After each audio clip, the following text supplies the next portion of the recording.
throw a rock from one end to the other end and you sweep the rock. It's a game of strategy. It's very similar to bocce ball. A lot of people refer to it as shuffleboard on ice. It's explained as chess on ice.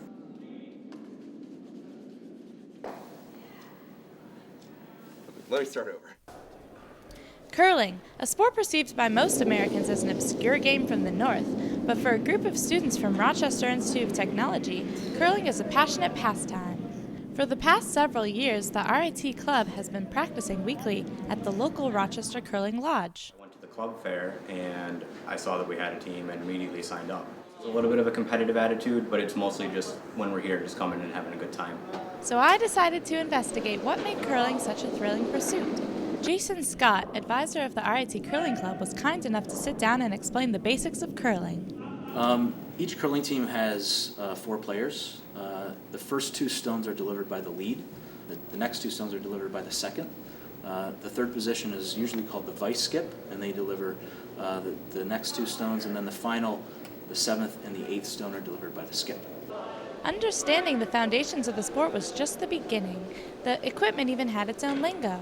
Well, you have obviously the stones and the broom, but then also you have special grippers and sliding mats for your feet so that you can slide when you throw the stone. Feeling confident with my newfound knowledge, I decided to give throwing a try.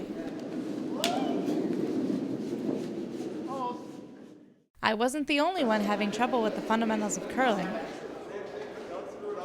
Sweeping is another basic but devious element to the sport. I like throwing most. Some people like sweeping, which personally I don't really understand why people would like it more.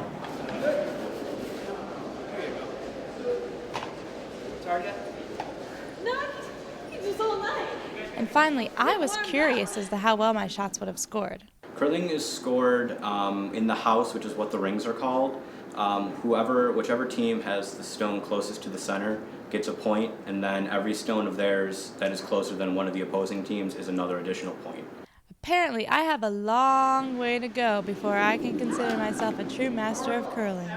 But for the skilled members of the RIT Curling Club, it's the experiences that have made curling such a worthwhile interest.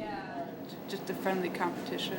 I mean, it is fun to play, but if everyone's taking it too seriously, then it's not all that fun. Curling is enjoyable because it's a social sport. You get to know the people that you curl with, that you curl against. The atmosphere here it's always a really entertaining time. It's a good stress relief from classes and work at school.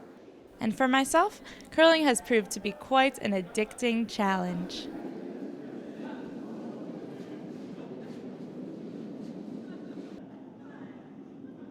I would say just definitely try it out. Come by on Sunday and do it. It's a lot of fun. For more information, please contact the following.